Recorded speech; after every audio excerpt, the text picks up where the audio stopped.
My husband and I spent $40K finishing my mother-in-law's basement. She's a widow who's still very active, but my husband will inherit her house. She invited us to move in with her if we agreed to renovate the basement, so we did. Now, mother-in-law's acting like bringing our foster child into the home is a major issue, even though we asked. Mother-in-law knew the foster child was moving with us. We finished her space, painted her room, etc. But mother-in-law says she doesn't like foster children. For no reason, no behavioral problems. Mother-in-law refuses to give my daughter and foster child a key. She doesn't want my daughter's boyfriend to visit. She keeps turning off lights while I'm working and bringing people into our space without warning. So her friends have caught me getting out of the shower twice. We've only been here 2 weeks. We had another conversation with mother-in-law about these issues. It turned into a fight, my fault. Mother-in-law said she doesn't want us here. She said her name's on the title and it wouldn't be too expensive for us to move out. I tried to leave and get a hotel, but my husband took away my phone and keys and repeatedly blocked my exit. But I managed to get away. I went to a neighbor's house and called the police so I could get my phone and key back. Well, apparently he obstructed justice by taking away my phone and canceling my attempts to call 911 through my Google Home device. So, yeah. Hubby was arrested tonight and I don't know what to do. I'm going to bail him out first thing in the morning. He is completely nonviolent, with no criminal history or prior arrest, but I'm worried he might divorce me or something. This is entirely non-typical for us. We hardly ever fight, and we've never called the police for help. I just got mad that mother-in-law doesn't want our foster child here, and I feel like the basement should be our space since we're paying half the mortgage and paid to renovate it. I didn't want my husband to go to jail. He doesn't deserve it, but I accidentally got him arrested anyway. Am I the idiot because I accidentally sent my husband to jail? Paperwork, like yesterday. You need something in hand that you pay mortgage to live there. Otherwise, don't pay any further. And your husband must have hit his head. Don't bail him out. It's well deserved. You're not the idiot. Your mother-in-law is being unreasonable, and you were right to call the police for your safety. This living situation is toxic. Consider finding a new place to live. Also, I'm fairly sure in most places, you're considered a legal tenant, and an attorney sounds good to talk to. She can't kick you out if you've been there long enough and directly contributed money. Why is your husband so comfortable taking away your ability to leave? Were you so emotionally upset in this moment that the police did that for your safety? They've done that for me before, and they were right. Wouldn't you have been better served using that $40K to get your own place? Why would you move in with someone who clearly doesn't want you there? Was this your husband's idea? Why did he keep pushing this when his mother clearly hates 3 of the 4 people who moved in? OP, I think the husband and his mom are in cahoots. They got you to spend your money, then got you kicked out. They just both want the foster child out. You and your kids need to leave this idiot family behind. Your mother-in-law is awful. She invited you to live there, let you spend a great deal of money to renovate, and within 2 weeks says she never wanted you there? Your husband had absolutely no right to try to restrain you, to take your phone, and to prevent you from getting help when you felt you needed it. Let him sit in jail. Let him divorce you. You don't need to tolerate this crap. Oh, and one last question. Whose idea truly was it to foster? And in case it wasn't obvious, you are not the idiot. I am 31 male and my girlfriend is 28.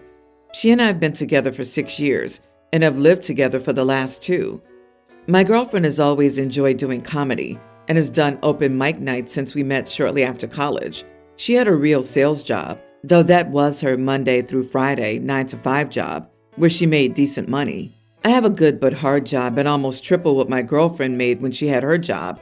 I said had because last August, she quit her job because it was taking away from her comedy ventures. She told me that a year from now, she thinks she can really make it.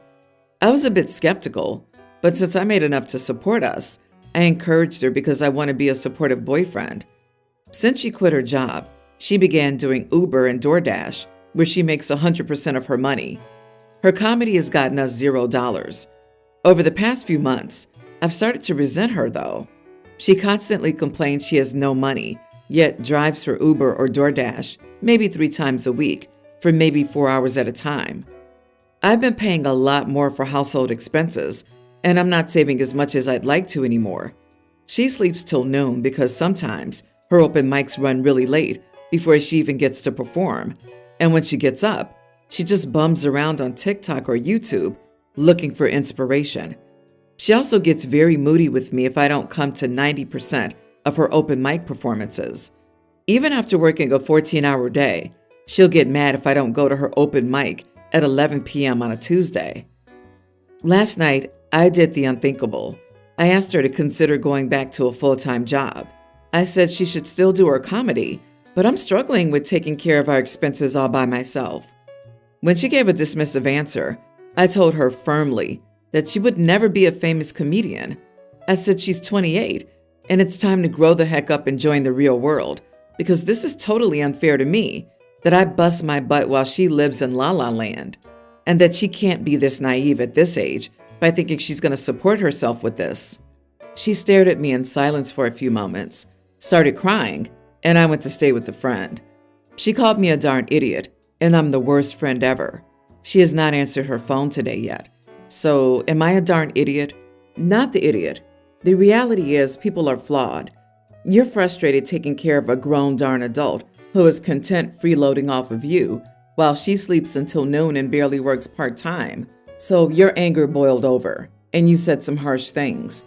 If she wants to be a comedian, she can work a full-time job and make her dream a side gig, just like she'd have to do if she was to pay her own big girl bills.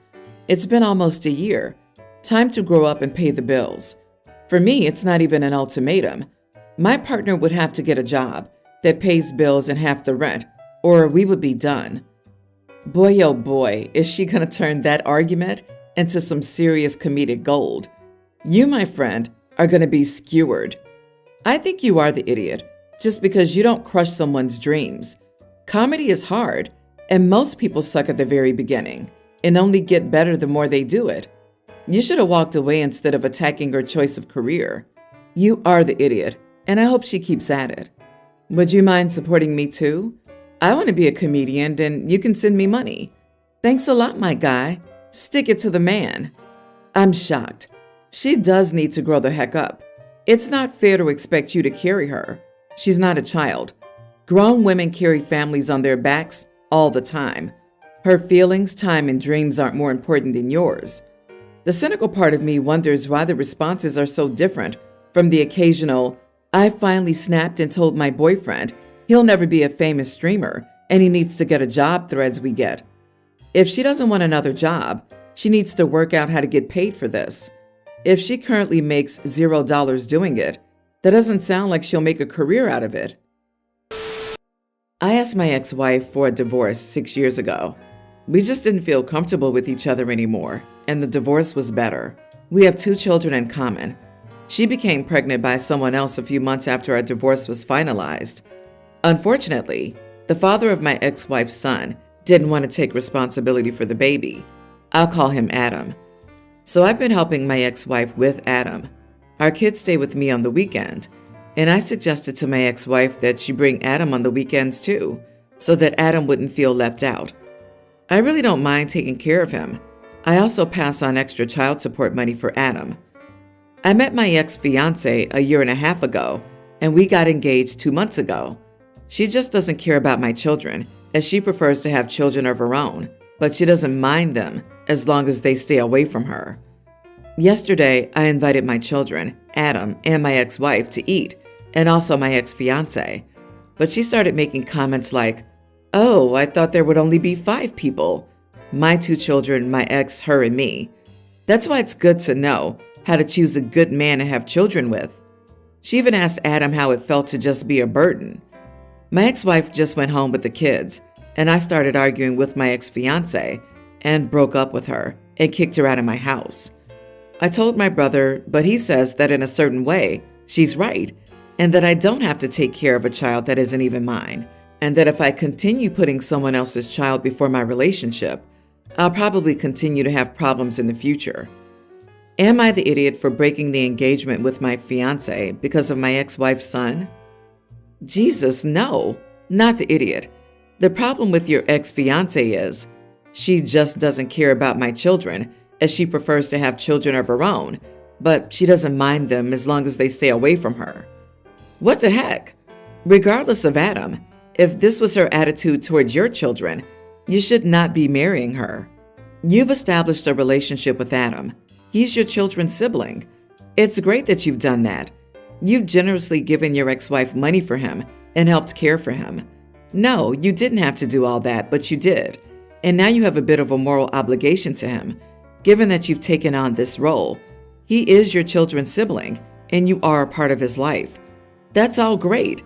If that's not okay with any woman, you should not be marrying her, and she shouldn't be around any of your children. The ex-fiancé sounds like a total idiot, frankly. Dodged a bullet? You dodged a darn mortar barrage. Dude, what were you thinking? How could you let a woman like that around your kids? It's okay to want your own kids, but the way she felt about your kids is not okay. What if something happens to your ex and the kids move in full time? You avoided a catastrophe. Choose better next time. My sister Teresa has a teen daughter, Quinn. Quinn and I used to be very close when she was younger and loved having auntie-niece time together. However, since becoming a teenager, Quinn has become snarky in a mean way. I don't particularly like how she behaves towards my daughter, Bella, a young grammar schooler. Quinn crosses the line. A particular episode of verbal cruelty at a birthday party was when I'd had enough and told Quinn, "I don't want you to come over until you can start being nice to Bella." Teresa was present when I said this. We live a short walk away from each other. A few days ago, Quinn arrived and wanted dinner, and I turned her away at the door and told her, "I don't like how you treat my daughter. Unless it's an emergency, you're not welcome over." Teresa called me because she said I was horrible for turning Quinn away. She's a teen, and my niece was upset. Teresa stopped trying to do anything serious about Quinn's verbal attitude and has justified it in the past with statements along the lines of, "That's just how some teenagers are. It's a teen thing. Teenagers shouldn't be treated like young children," or, "Quinn's almost an adult. It's not your place to parent her like some child." I brought up Teresa's past words and told her she was correct that Quinn is an adult who doesn't need to be scolded by me. And I have a right to protect my child from an unkind adult. Quinn is already having issues with the school emailing home or friends making excuses for not wanting to see her. And it's time for Teresa to wake up and do something about her daughter. Teresa and I have given our sides to mutual friends and acquaintances who are divided. Some say Quinn's attitude is not okay, but I was wrong to turn her away at the door because she's still a teen and my niece. They said being a teenager and rapidly going from childhood to adulthood is already a tough transition. According to Teresa, Quinn appears to be having issues at school, and I should try to have more patience with her and see what may be happening outside of home. Regardless of the reason, I feel I had to set a hard boundary with Quinn's behavior. It isn't an easy time, but at 16, you still know right from wrong, and Bella doesn't deserve to be subjected to that kind of treatment. But are my friends or acquaintances correct that I was too hard on my niece and sister and should apologize for how I responded to them? Not the idiot.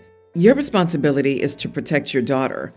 I'm rolling my eyes at your friend group being divided and saying it's so hard to be a teenager.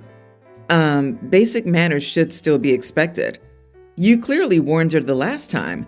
Surprise! Actions have consequences. Your sister's taking the lazy way out by letting Quinn get away with their treatment of your daughter. You are the idiot. Have you tried getting Quinn to open up and see what's going on? I get you want to protect your daughter, and your daughter shouldn't be bullied by anyone in her own home.